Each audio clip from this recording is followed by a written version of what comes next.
trying to save whales. They're trying to make a TV show. We're on two different pages here, but we're trying to bring those two pages together to work towards the same goal. And I will say this also. I have many friends with kids. My husband and I were not fortunate enough to have kids, but as Mike said, the a lot of the kids of families that we know now view you and your crews as their heroes. A lot of them. Yeah, we get an awful lot of feedback from kids. That's absolutely true on that. And I get so many letters from people saying, well, how old do I have to be to get on the ship? And 18. Except if you're my daughter. Any other? Yes. In the Gulf of Mexico, I know that you've been down there, and I've spent a lot of time in the Gulf, and it breaks my heart what's happened. And what is your opinion? Is the Gulf going to die? Is it dead? I don't think it's going to die. I mean, the ocean's very resilient in that way, but we've got to stop this offshore drilling. It's what, 3% of the petroleum that we're going to get is from offshore the United States. I think that they've caused some fractures down there on the seabed. I think there's other problems that are involved in here. But when they tell you it's all dispersed, that isn't true. No. There's 2.5 million gallons or something on there, and it's in the ecosystem. You know, the crabs are now getting black gills on there. It's in the plankton. It's in the. You know, they say it's all gone. We just had a plane go over there 2 days ago and filmed oil on the water.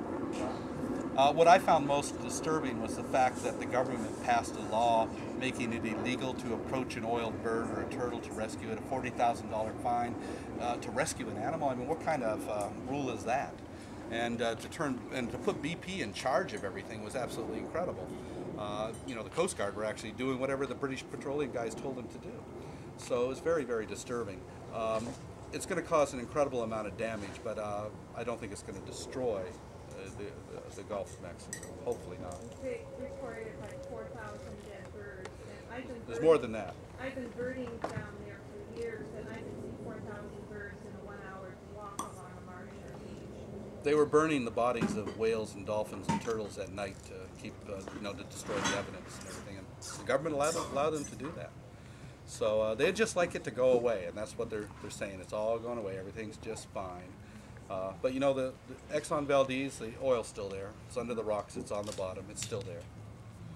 But what they also don't say is that the U.S. turned down offers by European countries, other countries, Brazil, to send in people to help. They turned them down, turned them away. Sea Shepherd Brazil has the best wildlife rescue group from oil situations of any Sea Shepherd group ever, and they couldn't get visas to come into the U.S. We had to send them to Cuba. They were on the beaches in Cuba teaching fishermen how to rescue turtles and birds. We couldn't get them into the United States. Because when they said, what do you want a visa for? I said, to rescue wildlife. Sorry, can't have it. And so it was amazing that they were turning away all this help. Was that to contain media? I think a lot of that was. And actually I would like to just point out that the second mate on the Bob Barker this year is Bonnie Schumacher, and she's been flying for the last 2 months in her own plane over the Gulf and getting all this documentation. She's been flying for everybody, media people, different non-government organizations, and she's gone right to the source of it and everything, and she's done an incredible job. Bonnie's actually a NASA physicist and pilot, and she's been working with the scientists there and doing an incredible job. She's sort of been our main person on the ground in the Gulf over the last 2 months. Thank you.